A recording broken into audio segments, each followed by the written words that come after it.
है मेरे YouTube channel पे। मैं हूं AK कश्यप। एक महत्वपूर्ण इन्फॉर्मेशन के साथ आप इस वीडियो को लास्ट तक जरूर देखिएगा।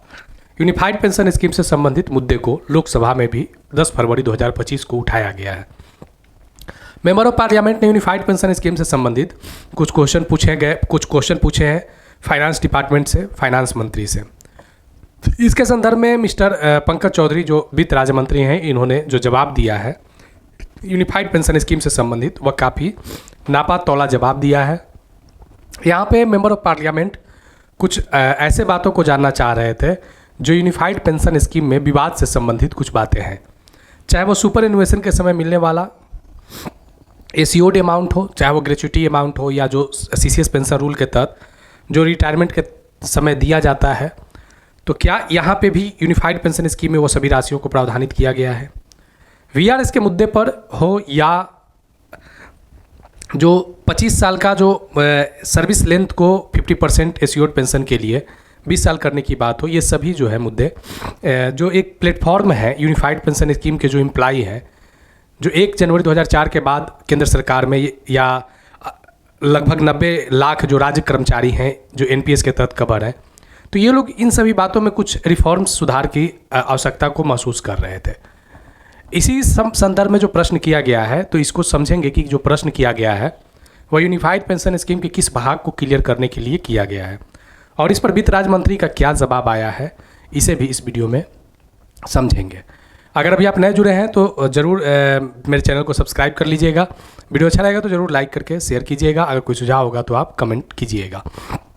यहाँ पे जो आप देख रहे हैं वित्त राज्य मंत्री मिस्टर पंकज चौधरी ने जो जवाब दिया वो काफ़ी नापा तौला जवाब दिया है। लेकिन इस आंसर को जानने से पहले सबसे पहले हमें जानना होगा NPS को। क्या NPS में सुपर एनुएशन यानी जो सेवानिवृत्ति की जो राशियां होते हैं, जो 60% दिए जाते हैं आपके डिडक्शन अमाउंट का, जो NPS कॉर्पस कहलाता है, तो 60% अमाउंट रिटायरमेंट के बाद क्या ग्रेच्युटी को प्रावधान किया गया था। इस संदर्भ में भी 2017 में एक लोकसभा में क्वेश्चन पूछा गया है। उस समय यहाँ लोकसभा में जब क्वेश्चन पूछा गया था तो CCS पेंशन रूल 1972 को यहाँ पे चर्चा में लाया गया था कि जैसे CCS पेंशन रूल, जिसे अभी हम लोग OPS कहते हैं, OPS वाले को जैसे ग्रेच्युटी का फैसिलिटीज़ दिया जाता है, उसी तरीके से डेथ ग्रेच्युटी या सेवानिवृत्ति ग्रेच्युटी NPS वाले को भी दिया जाएगा। तो ये तो बात NPS और OPS का हुआ। 1 अप्रैल 2025 से दिस यूनिफाइड पेंशन स्कीम को भारत सरकार लागू कर रहा है। तो इस यूनिफाइड पेंशन स्कीम से संबंधित ग्रेच्युटी पर जो चर्चा हुआ है, उस चर्चा को हम लोग इसमें देखेंगे। यह जो स्क्रीन पे आप देख रहे हैं, यह 10 फरवरी 2025 का न्यू पेंशन स्कीम से संबंधित एक क्वेश्चन यहाँ पे राइज किया गया है और इस क्वेश्चन में क्या वित्त राज्य मंत्री का जवाब आया है, इसे हम लोग देखेंगे। लेकिन और लोकसभा में ये प्रश्न बाला सावरी जो मेंबर ऑफ पार्लियामेंट है, उन्होंने यहाँ पे क्वेश्चन सरकार से किया। क्वेश्चन क्या है जरा इसको देखिएगा।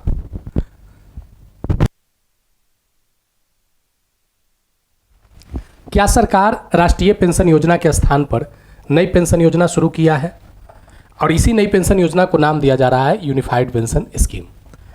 क्या यह सच है कि कुछ विवादास्पद मुद्दे को सुलझाने के लिए सरकार कर्मचारियों के लिए कोई प्रतिनिधि की एक समिति क्या गठित किया है? यदि हाँ, तो पहचानने के लिए विवादास्पद मुद्दा क्या है, ब्यौरा क्या है? क्या समिति अपनी रिपोर्ट प्रस्तुत कर दी है? यदि हाँ, तो समिति द्वारा सिफारिश जो किया गया है उसके कार्यान्वयन की स्थिति क्या है? विवादास्पद मुद्दा में 2-3 तो ऐसे एकदम आप लाइट में देख सकते हैं। पहला जो VRS का जो मुद्दा है, इस VRS के मुद्दे पर काफ़ी ज़्यादा विवाद बना हुआ है। दूसरा जो मुद्दा आप देख सकते हैं कि जो सर्विस 25 साल पे 50% की जो राशियां पेंशन के तौर पे, एश्योर्ड पेंशन के तौर पे दिया जा रहा है, इसमें भी कहा जा रहा है कि 20 वर्ष किया जाए। और रिटायरमेंट अमाउंट में ये बातें चल रहे हैं जो विवादास्पद बना हुआ है कि जो मेरा कॉर्पस जो है, यानी जो मेरा 10% का कटौती हुआ है, उसे वापस कर दिया जाए ब्याज सहित। ठीक है, अब यहाँ पे देखिए कि इससे संदर्भ में वित्त राज्य मंत्री का क्या जवाब आया है। तो वित्त राज्य मंत्री ने जो जवाब दिया है बड़ा नाप तोल के दिया है और यहाँ पे जब बातों को आप जब स्टडी करेंगे तो वित्त राज्य मंत्री ने कहा कि 24/3/2023 को घोषणा हुआ था कि जो भारत में जो NPS के तहत जो कर्मचारी कवर हैं उनके लिए कोई उपाय सुलझाया जाए और वित्त सचिव टीवी सोमनाथन की अध्यक्षता में एक कमेटी का गठन किया गया था। कमेटी ने जो जेसीएम है यानी जो कर्मचारी साइड से जो बात करते हैं उन लोगों से भी सुझाव लिया और उस सुझाव के बाद एक व्यापक रूप से ये तैयार हुआ कि एक पेंशन सिस्टम को लाया जाए और उस पेंशन को यूपीएस यानी यूनिफाइड पेंशन स्कीम नाम दिया जाए। ये सभी जो बातें हैं ये वित्त राज्य मंत्री के द्वारा आंसर को पुटअप किया जा रहा है। यहाँ पे 24/1/2025 को यूपीएस को 1/4/2025 से कार्यान्वित करने के लिए 24/1/2025 को इसे नोटिफाई कर दिया गया। अब प्रश्न पूछा गया वहाँ पे कि क्या कोई इसमें विवाद आपको दिखाई दे रहा है, तो यहाँ पे जो वित्त राज्य मंत्री का जवाब आया है कि 25 वर्ष की न्यूनतम महरक सेवा की सेवानिवृत्ति से पहले अंतिम 12 महीनों में पर्याप्त औसत मूल वेतन का एस्योर्ड भुगतान करेंगे पेंशन के रूप में 50%। 10 वर्ष की सेवा अवधि जरूरी है अनुपातिक पेंशन के लिए। कर्मचारी के मृत्यु से ठीक पहले जीवित पति पत्नी को पेंशन 60% के दर से पारिवारिक भुगतान। ये सब बातें तो पहले भी चर्चा हुए हैं। न्यूनतम 10 वर्ष के बाद 10,000 रुपया प्रति माह सुनिश्चित न्यूनतम भुगतान। AICPIW के आंकड़ों के अनुसार समय समय पर महंगाई भत्ता, महंगाई राहत का प्रावधान।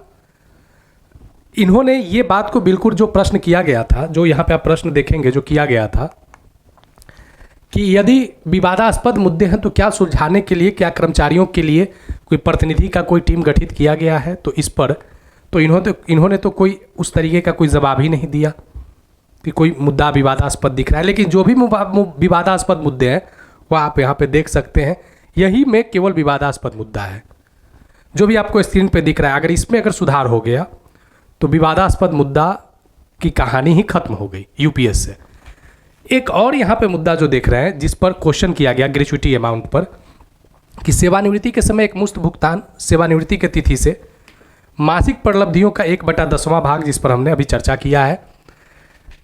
ग्रेच्युटी के अतिरिक्त यानी यूपीएस में लोकसभा में ये प्रश्न को सत्यता दिया गया कि जो ग्रेच्युटी की राशि है वह ग्रेच्युटी की राशि आपके लमसम अमाउंट जो सेवानिवृत्ति के समय जो आप कर रहे हैं, जो सरकार देने के लिए कर रहा है 1/10वां हिस्सा छठा महीना का, उसके अलावे ये ग्रेच्युटी की राशि होगा।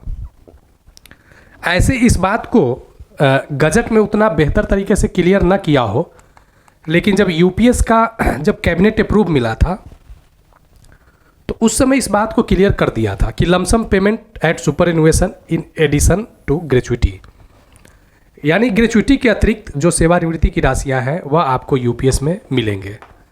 लेकिन जिस तरीके का यहाँ पे प्रश्न किया गया था मेंबर ऑफ पार्लियामेंट के द्वारा और जिस तरीके का यहाँ पे उत्तर दिया गया, यह आंसर आने वाले समय में इस बात की तरफ इंगित करता है कि जो यहाँ पे आप पॉइंट देख रहे हैं इसमें एक सुधार की आवश्यकता है, क्योंकि सदन में इस तरीके के बातों को अब यूपीएस से संबंधित उठाए जाने लगे हैं।